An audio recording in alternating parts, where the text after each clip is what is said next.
আসসালামু আলাইকুম সুপ্রিয় দর্শক, সর্বশেষ আন্তর্জাতিক খবরে আপনাদেরকে স্বাগতম। আপনাদের সাথে আছে আমি মোহাম্মদ কাউসার। চলুন দেখে নেই শুরুতে আজকের সংবাদ শিরোনামগুলো। ইরানের বিরুদ্ধে যুদ্ধ ক্ষমতা কমানোর প্রস্তাবে ভেটো দিয়েছে ডোনাল্ড ট্রাম্প।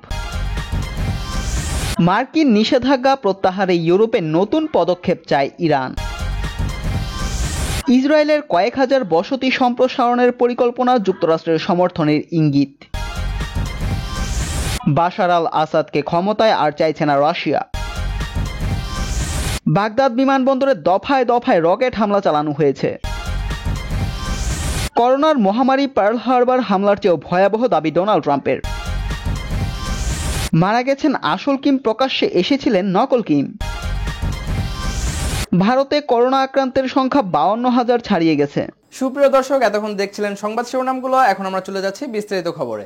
ইরানের বিরুদ্ধে যুক্তরাষ্ট্রের প্রেসিডেন্টের যুদ্ধ চাপিয়ে দেওয়ার ক্ষমতা খর্ব করতে গত বুধবার এমন একটি প্রস্তাবে ভেটো দিয়েছেন ডোনাল্ড ট্রাম্প। এ নিয়ে এক বিবৃতিতে তিনি বলেন, এটি খুবই অপমানজনক একটি প্রস্তাব। ডেমোক্রেটরা এটি এনেছে রিপাবলিকানদের বিভক্ত করে আগামী 3 নভেম্বর অনুষ্ঠিতব্য নির্বাচনে জয়ী হওয়ার জন্য। ট্রাম্প উল্লেখ করেন, এই প্রস্তাবটি যুক্তরাষ্ট্রকে রক্ষা, তার মিত্র ও অংশীদারদের রক্ষার ক্ষেত্রে প্রেসিডেন্টের সক্ষমতা কমিয়ে দেবে। তাই কংগ্রেসের উচিত হবে না এই প্রস্তাব পাশ করা। প্রস্তাব অনুযায়ী ট্রাম্প কংগ্রেসের অনুমোদন ছাড়া ইরানের বিরুদ্ধে যুদ্ধে নামতে পারবেন না। যুক্তরাষ্ট্রের গণমাধ্যম জানায়, বৃহস্পতিবার ট্রাম্পের এই ভেটো উতরিয়ে যেতে চাইবে সিনেট, কিন্তু প্রয়োজনীয় 2/3 সদস্যের সমর্থন হয়তো পাবে না। এ নিয়ে ভ্যারিজিয়ানার ডেমোক্রেটিক সিনেটর টিম কাইনে এক টুইট বার্তায় বলেন, আমি আমার সহকর্মীদের অনুরোধ জানাবো, ট্রাম্পের ভেটো উতরে যেতে আমাদের পক্ষে ভোট দিন। আমাদের সৈন্যদের বিপদে ঠেলে দেওয়ার আগে কংগ্রেস অবশ্যই আমাদের পক্ষে দাঁড়াবে। গত মার্চে ডেমোক্রেটদের দখলে থাকা সংসদের নিম্নকক্ষে প্রস্তাবটি 186 ভোটের বিপরীতে 227 ভোটে পাশ হয়। রিপাবলিকান নিয়ন্ত্রিত সিনেটেও এটি পাশ করেছে ফেব্রুয়ারিতে। যুক্তরাষ্ট্র ও ইরানের মধ্যে যখন নতুন করে যুদ্ধ উত্তেজনা শুরু হয়েছে, তখন ট্রাম্পের পক্ষ থেকে এই ভেটো প্রস্তাব এলো।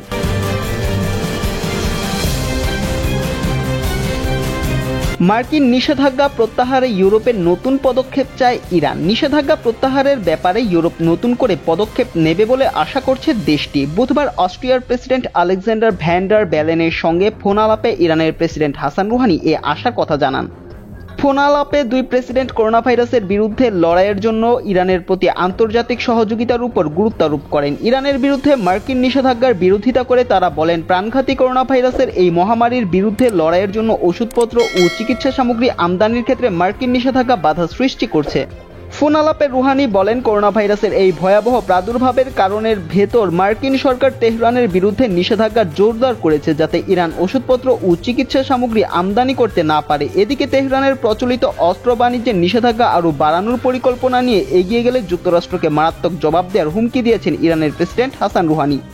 চলতি বছরের শেষ দিকে ওই নিষেধাজ্ঞা তুলে নেওয়ার কথা ছিল ট্রাম্প প্রশাসনের। বিশ্ব শক্তিগুলোর সঙ্গে চুক্তির অধীন ইরানের পরমাণু কর্মসূচি সীমিত করার শর্তে আগামী অক্টোবরে ওই অস্ত্র নিষেধাজ্ঞা তুলে নেওয়ার কথা রয়েছে, কিন্তু 2018 সালে ওই চুক্তি থেকে একতরফাভাবে সরে যাওয়ার ঘোষণা দেন মার্কিন প্রেসিডেন্ট ডোনাল্ড ট্রাম্প। এখন যুক্তরাষ্ট্র ওই নিষেধাজ্ঞা বাড়ানোর কথা বলে আসছে। বুধবার এক বক্তৃতায় রুহানি বলেন, যুক্তরাষ্ট্র যদি চুক্তিতে ফিরতে চায় তবে তেহরানের বিরুদ্ধে আরোপ করা সব নিষেধাজ্ঞা প্রত্যাহার করে নেওয়া উচিত। এছাড়া ফের নিষেধাজ্ঞা আরোপের দায়ে তাদের ক্ষতিপূরণ দিতেও হবে।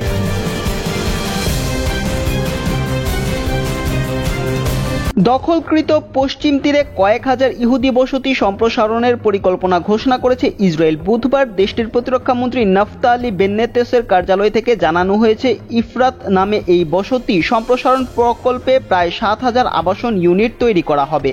এই পরিকল্পনায় সমর্থনের ইঙ্গিত দিয়েছে ওয়াশিংটন। কাতার ভিত্তিক সংবাদ মাধ্যম আল জাজিরা জানিয়েছে, আগামী সপ্তাহে ইসরায়েল সফরে যাচ্ছেন মার্কিন পররাষ্ট্রমন্ত্রী মাইক পম্পেও। গত মাসে ইসরায়েলের প্রধানমন্ত্রী বেনিয়ামিন নেতানিয়াহু ও তার প্রধান প্রতিদ্বন্দ্বী বেনি গান্তজ যৌথ সরকার গঠনের ঘোষণা দেন। এ সংক্রান্ত স্বাক্ষরিত চুক্তিতে দখলকৃত পশ্চিম তীরে বসতি সম্প্রসারণ পরিকল্পনা আগামী 1 জুলাই থেকে এগিয়ে নেওয়ার কথাও বলা হয়েছে। ইতিমধ্যে যুক্তরাষ্ট্র জানিয়ে দিয়েছে এই বিষয়ে সিদ্ধান্ত নেবে ইসরায়েল। মার্কিন পররাষ্ট্রমন্ত্রী মাইক পম্পেও বলেছেন, এ নিয়ে যুক্তরাষ্ট্রের মনোভাব একান্তে ইসরায়েলি সরকারকে জানিয়ে দেওয়া হবে। তবে এই পরিকল্পনার বিষয়ে ইসরায়েলকে সতর্ক করে দিয়েছে জাতিসংঘ ও ইউরোপীয় ইউনিয়ন। বুধবার বসতি সম্প্রসারণের পরিকল্পনা ঘোষণার পর এক টুইট বার্তায় ইসরায়েলি প্রতিরক্ষামন্ত্রী নাফতালি বেন্নেতেস বলেন, দেশের ভবন নির্মাণ কোনোভাবেই থামানো হবে না, 1 সেকেন্ডের জন্যও নয়। ইসরায়েলের বসতি সম্প্রসারণকে অবৈধ হিসেবে দেখে থাকে বেশিরভাগ বিশ্ব শক্তি। পুরো পশ্চিম তীরকে ভবিষ্যতে ইসরায়েলের ফিলিস্তিনি রাষ্ট্রের অংশ হিসেবে দেখে থাকে ফিলিস্তিনিরা। 1967 সালের পর এই এলাকা দখল করে নেয় ইসরায়েল। গত ফেব্রুয়ারিতে মার্কিন প্রেসিডেন্ট ডোনাল্ড ট্রাম্প ঘোষিত মধ্যপ্রাচ্য শান্তি পরিকল্পনায় পশ্চিম তীরে ইসরায়েলের সার্বভৌমত্বের স্বীকৃতি দেওয়ার ঘোষণা দেওয়া হয়েছে। এছাড়া ওই অঞ্চলে 70% এলাকা ফিলিস্তিনিদের দেওয়ার জন্য আলোচনার কথাও বলা হয়েছে। আগামী সপ্তাহে একদিনের জন্য ইসরায়েল সফরে যাওয়ার পরিকল্পনা করছেন মার্কিন পররাষ্ট্রমন্ত্রী মাইক পম্পেও। ওই সফরে ইসরায়েলি প্রধানমন্ত্রী বেনিয়ামিন নেতানিয়াহু ও তার প্রতিদ্বন্দ্বী বেনি গান্তজের সঙ্গে বৈঠকের পরিকল্পনা রয়েছে, তবে এসব বৈঠকের আলোচ্যসূচি নিয়ে কিছু প্রকাশ করা হয়নি।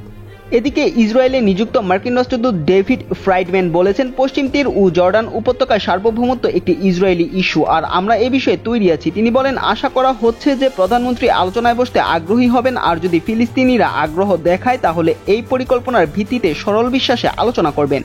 ফিলিস্তিনি কর্তৃপক্ষ জানিয়ে দিয়েছে ট্রাম্পের পরিকল্পনা ইসরায়েলের প্রতি পক্ষপাতমূলক। এছাড়া 2017 সালে জেরুজালেমকে ইসরায়েলের রাজধানী স্বীকৃতি দেওয়ার পর থেকেই তারা যুক্তরাষ্ট্রের যে কোনো মধ্যস্থতা বর্জন করে আসছে।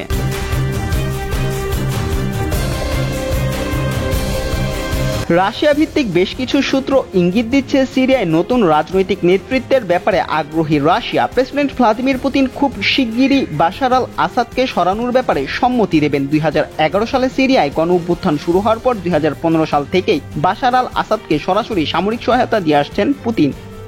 সম্প্রতি Russian international affairs council RIAC প্রকাশিত এক প্রতিবেদনে বাশার আল আসাদকে সরিয়ে দেওয়ার ব্যাপারে পুতিনের একটি পরিকল্পনার ইঙ্গিত দেওয়া হয়। রাশিয়া সরকারের সিদ্ধান্ত গ্রহণে যুক্ত এই সংস্থার প্রতিবেদনে বলা হয়, বাশার আল আসাদ সিরিয়ার নেতৃত্ব আর দিতে পারছেন না, ফলে তিনি এখন রাশিয়ার জন্য বোঝা হয়ে গেছেন।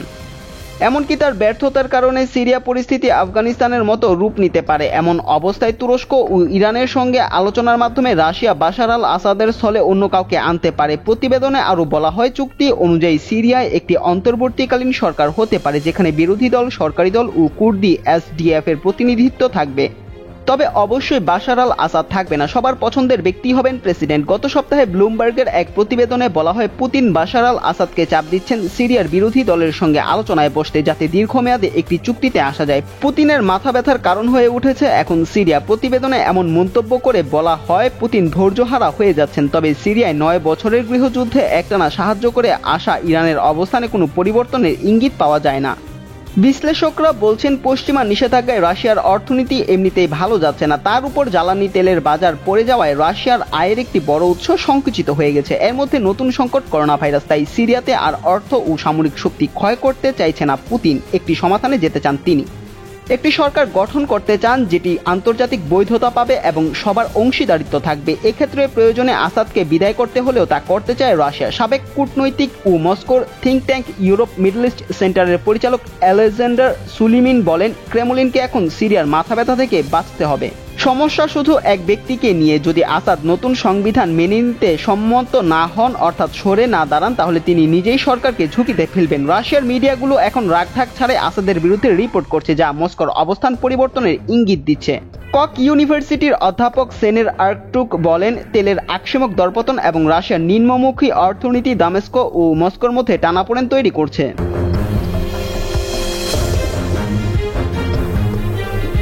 ইরাকের রাজধানী বাগদাদের আন্তর্জাতিক বিমানবন্দর লক্ষ্য করে কয়েক দফায় রকেট হামলা চালানো হয়েছে। বুধবার দেশটির বিমানবন্দরের আশেপাশেও রকেট হামলা হয়েছে। হামলার পরেই সতর্কতা জারি করে সেনাবাহিনী। ইরাকের সামরিক বাহিনী খবরের সত্যতা স্বীকার করে জানায়, 3টি কাতিউষা রকেট দিয়ে হামলা চালানো হয়েছে।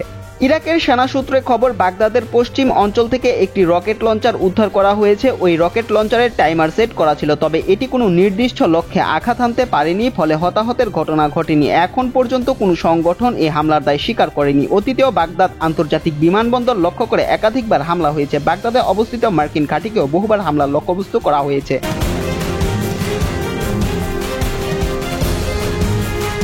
চীনের প্রতি আঙ্গুল তুলে করোনা ভাইরাসের মহামারীকে যুক্তরাষ্ট্রের উপর সবচেয়ে ভয়াবহ হামলা বলে অভিহিত করেছেন প্রেসিডেন্ট ডোনাল্ড ট্রাম্প। দ্বিতীয় বিশ্বযুদ্ধে পার্ল হারবারে জাপানের বোমাবর্ষণ কিংবা 2 দশক আগের 9/11 হামলার চেয়েও এই মহামারী যুক্তরাষ্ট্রকে বেশি আঘাত করেছে বলেও মন্তব্য করেন তিনি। বুধবার হোয়াইট হাউসে সাংবাদিকদের সঙ্গে আলাপের সময় এসব মন্তব্য করেন তিনি। ব্রিটিশ সংবাদ মাধ্যম BBC জানিয়েছে, মহামারী মোকাবেলায় প্রাথমিক ভূমিকার জন্য চীনের বিরুদ্ধে শাস্তিমূলক ব্যবস্থা নেওয়ার কথা বিবেচনা করছে ট্রাম্প প্রশাসন। গত বছরের ডিসেম্বরে চীনের উহান শহর থেকে ছড়িয়ে পড়া করোনা ভাইরাসে যুক্তরাষ্ট্রে 12 লাখের বেশি মানুষকে আক্রান্ত করেছে। এর মধ্যে ৭৩,০০০-এর বেশি মানুষের মৃত্যু হয়েছে। প্রেসিডেন্ট ট্রাম্পের অভিযোগ, প্রাথমিক অবস্থায় ভাইরাসটি নিয়ন্ত্রণের সুযোগ থাকলেও চীন তা বাস্তবায়ন করেনি। তবে বেইজিং বলছে মহামারী মোকাবেলায় নিজেদের ব্যর্থতা থেকে মানুষের মনোযোগ অন্যদিকে ঘোরাতে চাইছে যুক্তরাষ্ট্র। বুধবার হোয়াইট হাউসের ওভাল অফিসে সাংবাদিকদের সঙ্গে আলাপের সময় প্রেসিডেন্ট ডোনাল্ড ট্রাম্প বলেন, আমাদের দেশের উপর সবচেয়ে ভয়াবহ হামলার মধ্য দিয়ে যাচ্ছি। এটাই আমাদের উপর সবচেয়ে ভয়াবহ হামলা। এটা পার্ল হারবারের চেয়েও ভয়াবহ, এটা ওয়ার্ল্ড ট্রেড সেন্টারের চেয়েও ভয়াবহ। এইরকম হামলা আগে কখনো হয়নি। উল্লেখ্য, দ্বিতীয় বিশ্বযুদ্ধের সময় জাপানি যুদ্ধবিমান যুক্তরাষ্ট্রের পার্ল হারবার বিমান ঘাঁটিতে হামলা চালায়। এরই জেরে জাপানের 2টি শহরে পারমাণবিক বোমা ফেলে যুক্তরাষ্ট্র। এছাড়া ওয়ার্ল্ড ট্রেড সেন্টারে 9/11 সন্ত্রাসী হামলার পর বিশ্বজুড়ে সন্ত্রাস বিরোধী যুদ্ধ শুরু করে যুক্তরাষ্ট্র। এতে বিভিন্ন দেশে লাখ লাখ মানুষের মৃত্যু হয়েছে। করোনা ভাইরাসের মহামারী প্রসঙ্গে বুধবার প্রেসিডেন্ট ডোনাল্ড ট্রাম্প বলেন, এটা কখনোই হওয়া উচিত ছিল না। উৎসে এটা থামানো যেত, চীনেই থামানো যেত। উৎসে এটা থামানো সঠিক ছিল, কিন্তু তা হয়নি। পরে করোনার মহামারীকে ট্রাম্প যুদ্ধ হিসেবে দেখছেন কিনা তা তার কাছে জানতে চান এক সাংবাদিক। জবাবে ট্রাম্প বলেন, চীনের চেয়ে মহামারীকে আমেরিকার শত্রু হিসেবে দেখা হচ্ছে। তিনি বলেন, আমি অদৃশ্য শত্রুকে যুদ্ধ হিসেবে দেখছি। এটা এখানে এসেছে তা আমার পছন্দ নয়, কারণ এটা থামানো যেত, কিন্তু তা হয়নি। আমি এই অদৃশ্য শত্রুকে একটি যুদ্ধ হিসেবে দেখি। উল্লেখ্য, আগামী নভেম্বরে যুক্তরাষ্ট্রের প্রেসিডেন্ট নির্বাচন অনুষ্ঠানের কথা রয়েছে। করোনা মহামারীতে মার্কিন অর্থনীতি ক্ষতিগ্রস্ত হয়ে পড়ার কারণে ট্রাম্পের পুনর্নির্বাচন হুমকির মুখে পড়েছে। অনেকে মনে করেন সে কারণে ট্রাম্প চীনের সমালোচনা জোরালো করেছেন। গত মাসে এক জনমত জরিপে দেখা যায় 2/3 মার্কিন নাগরিক চীনের প্রতি সমালোচনামূলক মনোভাব পোষণ করে।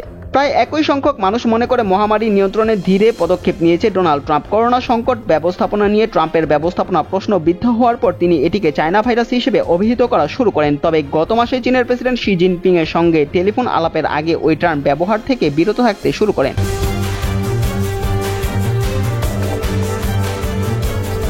সকল গুজব উড়িয়ে দিয়ে গত শুক্রবার প্রায় 20 দিন পর জনসম্মুখে এসেছিলেন উত্তর কোরিয়ার প্রেসিডেন্ট কিম জং উন। এর আগে বিভিন্ন সংবাদ মাধ্যমে দাবি করা হয়েছে যে সংকটাপন্ন অবস্থায় আছেন কিম জং উন। আবার কিছু গণমাধ্যম দাবি করেছে যে মারা গেছে উত্তর কোরিয়ার সর্বোচ্চ প্রেসিডেন্ট কিম জং উন। তবে সামাজিক যোগাযোগ মাধ্যমে কিমের সাম্প্রতিক ছবি পোস্ট করে অনেকেই দাবি করেছেন জনসম্মুখে আসা কিম আসল নয়, সেটি তার ডাবল বডি অর্থাৎ অবিকল কেউ। সেখানে একটি ছবিতে কানের আকৃতি তুলনা করা হয়েছে, যেখানে স্পষ্ট পার্থক্য দেখা যাচ্ছে। তবে এর মধ্যে বেশিরভাগ কিমের ছবি বেশ পুরনো।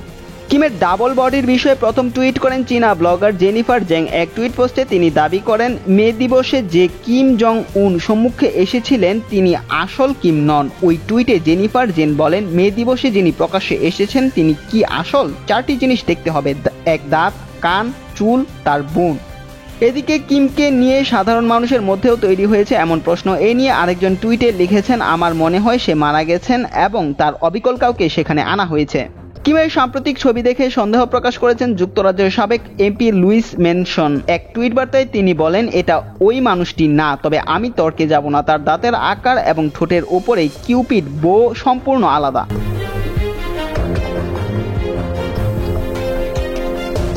ভারতে করোনা আক্রান্তের সংখ্যা ১ লাফে ৫২,০০০ ছাড়িয়েছে ৫৩,০০০-এর পথে। বৃহস্পতিবার সকালে ভারতের স্বাস্থ্য মন্ত্রণালয়ের তথ্য অনুযায়ী বর্তমানে ভারতে আক্রান্তের সংখ্যা ৫২,৯৮৭। মাত্র ১১ দিনে ভারতে আক্রান্তের সংখ্যা দ্বিগুণ হয়েছে।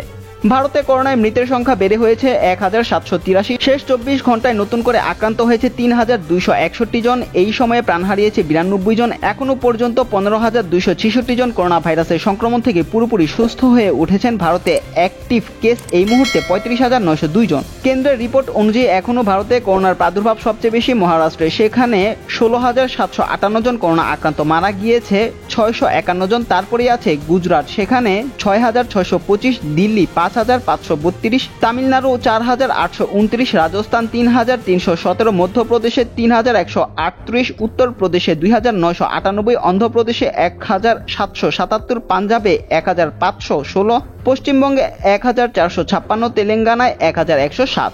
উল্লেখ্য, বর্তমানে ভারতে তৃতীয় দফার লকডাউন চলছে। আগামী ১৭ মে পর্যন্ত নতুন করে বাড়ানো হয়েছে লকডাউনের সময়সীমা। তবে তৃতীয় দফায় লকডাউনে একাধিক ক্ষেত্রে ছাড় দেওয়া হয়েছে। যদিও তৃতীয় দফায় লকডাউন শুরু হওয়ার পর থেকে দেশে প্রতিদিন আক্রান্তের সংখ্যা বেশ খানিকটা বৃদ্ধি পেয়েছে।